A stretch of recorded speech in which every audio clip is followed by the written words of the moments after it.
All right, now to our continuing coverage, and with Colorado's COVID-19 dial being retired tomorrow, well, the El Paso County Health Department tells us that local leaders not planning to implement any new capacity restrictions on businesses locally.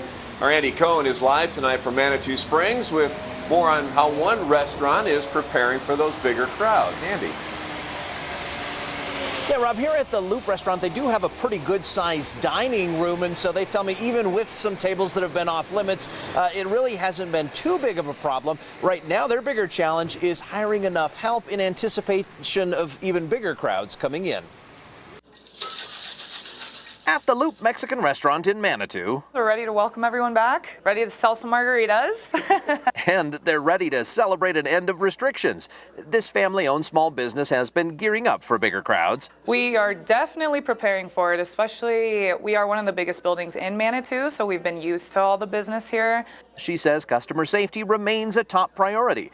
Manitou's mask order is still in effect, and they've also installed these plexiglass dividers between the booths and are working to make sure that everyone on staff gets fully vaccinated. About 50% of our staff has already had at least the first shot for the vaccine, and we're pushing for 100%. We've been updating them on a bunch of resources, places to go for the vaccine. The bigger challenge right now is hiring enough help.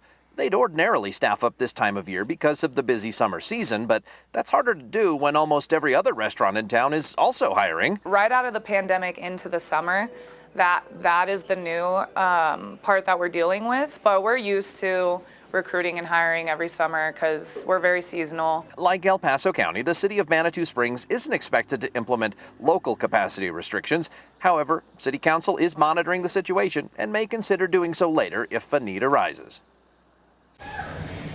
And you might remember Manitou Springs actually implemented a mask mandate even before the state of Colorado did, and that local ordinance is still in place. Always watching out for you, Manitou Springs. Andy Cohen, News 5. Andy.